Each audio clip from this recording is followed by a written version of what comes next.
Martin Luther King nasceu em 1929, no Alabama. Seu pai era pastor e um dos líderes da NAACP, que é a sigla em inglês para a Associação Nacional para o Progresso das Pessoas de Cor. Sua mãe, organista e também regente do coral de sua igreja. Martin Luther King se formou em teologia em 51 e foi ordenado pastor em 54. Em 57, ele fundou, junto com outros irmãos e irmãs, a Conferência da Liga Cristã do Sul. Daí em diante foi uma série de atos, mobilizações, marchas, que foram construindo a imagem de Martin Luther King como quase que uma autoridade mítica para a comunidade negra americana. Martin Luther King fez em 63 o seu famoso discurso I Have a Dream no final da marcha em Washington.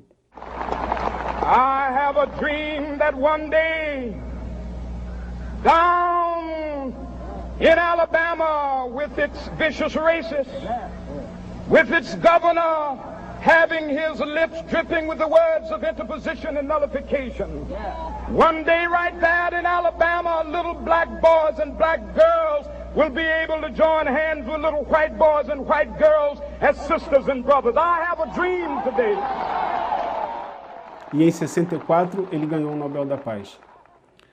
Mas Martin Luther King foi assassinado em 4 de abril de 1968. E o assassinato de Martin Luther King não foi apenas uma eliminação, mas também a tentativa de matar uma esperança. Martin Luther King não foi morto apenas pela supremacia branca nos Estados Unidos. Também foi assassinado por uma igreja branca que, lá, assim como aqui, insiste em negar a existência do racismo e o legado da escravidão na formação da estrutura da sociedade, tanto estadunidense quanto brasileira. Lá, assim como aqui, a imagem de Martin Luther King é muitas vezes selecionada. Tentam mitificar o Martin Luther King do discurso I Have a Dream e tentam invisibilizar a imagem do Martin Luther King de 67, que faz duras críticas à guerra do Vietnã, ao militarismo, ao capitalismo e pouco tempo antes de sua morte, ou melhor, do seu assassinato, quando ele levanta então a campanha pelas pessoas pobres, que é uma crítica contundente e um chamado contundente tanto para a igreja quanto para a totalidade da sociedade americana contra o racismo, contra a pobreza e contra o capitalismo, inclusive o capitalismo abraçado pelas igrejas nos Estados Unidos. A nation that continues year after year to spend more money on military defense than on programs of social uplift is approaching spiritual death.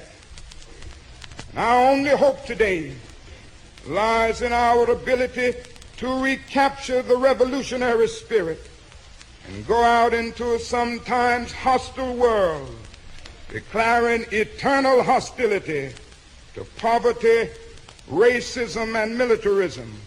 As forças que mataram Martin Luther King também estão presentes nas mesmas forças, com o mesmo espírito, naquelas que mataram Marielle Franco.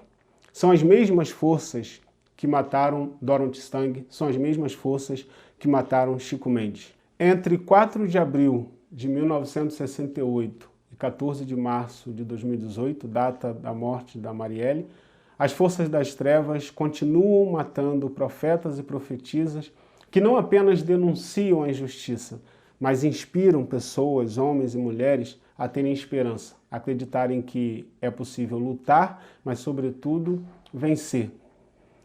A pior memória que nós podemos fazer para Martin Luther King é exatamente esse esvaziamento que deixa a ideia do protesto, da denúncia, do compromisso profético com Deus de libertação e de justiça, ser essa ideia completamente esvaziada, um compromisso com uma imagem domesticada de Martin Luther King. Nossas igrejas, assim como grande parte das igrejas americanas, escolhem invisibilizar Martin Luther King, inclusive as igrejas batistas, onde muitos batistas no Brasil não conhecem sequer a história de Martin Luther King.